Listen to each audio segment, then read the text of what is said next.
ஸ்டார்டிங்கில் சொல்லிடுறேன், இந்த மேட்ச்சில் மட்டும் பூயா லாஸ்ட்டில் மட்டும் காட்ட முடியாது. ஏன்னா கொஞ்சம் இந்த கிரிட்டிக்கல் ப்ராப்ளம்னால காட்ட முடியல. ஓகே கைஸ், இங்கே ஒரு லோனஸ் மேட்ச் போட்டிருந்தேன். லோனஸ் மேட்ச் போட்டோன்னே பார்த்தா அயன் கேஜில் இந்த இடத்த கொடுத்துருந்தானுங்க. சரி ஓகே, இந்த இடத்துல நம்ம அசால்ட் அடிக்கலாம், டஸ்டிகள் மட்டும் எடுத்துட்டேன். பார்த்தா ட்ராக் பண்ண உழுவே மாட்டேங்குது கைஸ்.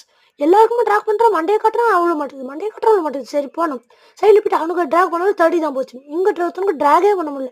சரி திரும்பி போய்ட்டு அவனுக்கு ட்ராக் பண்ணால் சைடில் இருந்து அடிச்சுனே இருக்கானுங்க. அப்புறம் என்ன பண்ணுறதுன்னு தெரியும், மெடிக்கல் சுற்றினா பாம்பு தூக்கி போட்டான். ஐயோ என்ன பண்ணுறதுன்னு தெரியலையே. பார்த்தா அடிச்சுட்டா மாணவ வரியா மெடிக்கல் சுற்றிட்டு அங்கே பார்த்தா என் ஃப்ரெண்ட் ரஷ் பண்ண ஆரம்பிச்சிட்டான். அங்கே ஒன்று ஒன் டப்பை போட்டுனேன், இங்கே ஒருத்தனுக்கு ஒன் டப் போடாமல் பார்த்தா எதுவுமே பண்ண முடியல. ஐயோ போச்சேன்னு பார்த்தா செத்து போயிட்டேன். பார்த்தா எமௌண்ட் போட்டான். டென்ஷன் ஆயிடுச்சு கைஸ் எனக்கு. ஒரே ஓட்டம் எடுத்தான் பாரு ஓட்டான்னு சொல்லிட்டு என்ன பண்ணேன், வெறுப்பேற்றுற விதமாக எமௌண்ட்டை போட்டேன். எமௌண்ட்டை போட்டோன்னு பார்த்தா மாணவர் அடிக்க முடிச்சிட்டாங்க 2 பேர் சேர்ந்து. பார்த்தா என் ஃப்ரெண்டு அங்கே ஒருத்தனுங்க ஒன் டாப் போட்டானுங்க போல், செத்து போயிட்டேன் என் ஃப்ரெண்டும். அப்புறம் பார்த்தா விளாட முடியல கைஸ்.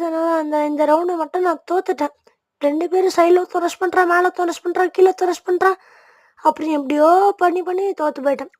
இந்த ரவுண்டு விடவே கூடாது, முடிச்சிடணும், எல்லாரையும் முடிக்கணும்னு சொல்லிட்டு என்ன பண்ணேன், எடுத்தேன் கைஸ். என்ன பண்ணேன், உட்பேக்கர் தான் ஆப்போசிட்டில் இருக்கிறவங்க உட்பேக்கர் தான். உட்பேக்கர் என்ன பண்ணேன், இவளை பலி கொடுத்துட்டு நம்ம அப்புறமா ஆடலாம்னு சொல்லிட்டு ஓரமாக போய் ஒளிஞ்சாங்க கைஸ். பார்த்து என் ஃப்ரெண்டு போட்டு அடிக்க ஆரம்பிச்சிட்டானுங்க. அதுக்கப்புறம் பார்த்து என் ஃப்ரெண்டும் உடலையே போட்டு அடித்தான். ஒருத்தவங்க பயங்கரமாக டேமேஜ் கொடுத்துருவோம் போல். பார்த்து நான் ஒருத்தவங்க ஒன் டாப் ஈஸியாக அடிச்சு முடிச்சிட்டேன். இன்னொருத்தவங்க ஒன் டாப்பில் அடிக்கலாம் பார்த்தா ஒரே ஒன்றோட புல்லத்தை போச்சு. பார்த்தா செத்து போயிட்டான் 55லே.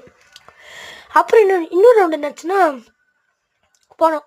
சரி ரஷ் பண்ணி போனேன். அங்கே ஒருத்தர் நின்றுருந்தான். சரி ரஷ் பண்ணிடலான்னு போனால் அடிச்சுட்டே இருக்கான், டேஷ் போட்டு வரான். நான் என்ன பண்ண, க்ளூவால் போட்ட பார்த்தா என் ஃப்ரெண்டு அவனை அடிச்சிட்டான். பார்த்தா அவன் என் ஃப்ரெண்டு அடிச்சிட்டான். நான் பண்ண மெடிக்க சுற்றின்னு மேலே நான் கன்ஃபார்ம் அங்கே தான் இருப்பான்னு பார்த்தேன். அங்கே இருந்தால் டப்புன்னு ஒன்று மண்டையிலே போட்டேன். போட்டு எமௌண்ட்டை போட்டேன். டான் இது என்ன சொல்கிறது, வான்மையிலும் கூட வச்சுக்காதீங்கன்னு. அதுக்கப்புறம் என்னாச்சுன்னா போனோம். இன்னொன்று என் ஃப்ரெண்ட் என்னத்தனா அந்த என் தனியாக ப்ராக்டிஸ் பண்ணுறவரு என்ன பண்ணுவேன்னா ரஷ் பண்ணுவேன்னே பார்த்தா இங்கேயும் காணும் அங்கேயும் காணும். சரி ஓடி போயிட்டு அடிச்சிடலாம் சொல்லிட்டு என்ன பண்ணுவேன்னா போய் 2 புல்லட் வைப்பேன், சாவலை. அப்புறம் பார்த்தா தரமான ஹெட்ஷாட் விழுங்க ஸ்கோப்லே. ஹெட்ஷாட் வந்தோன்னு பார்த்தா எமௌண்ட் போட்டேன் திரும்பியும். அப்புறம் என்ன பண்ணேன்னா சரி 2 புல்லட்டில் அடிச்சு முடிச்சிடலாம்னு சொல்லிட்டு போனேன். ரஷ் பண்ணேன். இங்கே தான் ஒழிஞ்சிட்டு இருந்தான். சரி உடஞ்சி அப்படி ரஷ் பண்ணி ஒரு புல்லட் தான் மேலே பட்டுன்னு நினைக்கிறேன். நம்ம பாடக்கூட அது கூட மாட்டல, 2 புல்லட்டில் சாப்பிச்சிட்டேன். லாஸ்ட் வந்து பார்த்தீங்கன்னா காட்ட முடியாது, ஏற்கனவே வந்துட்டு சொல்லிட்டு. ஏன்னா அந்த கிரிட்டிக்கல் ப்ராப்ளம்னால காட்ட முடியல. ஓகே கைஸ், இந்த வீடியோ பிடிச்சிருந்தா லைக் பண்ணுங்கள், ஷேர் பண்ணுங்கள், சப்ஸ்கிரைப் பண்ணுங்கள். தேங்க்யூ, பாய்.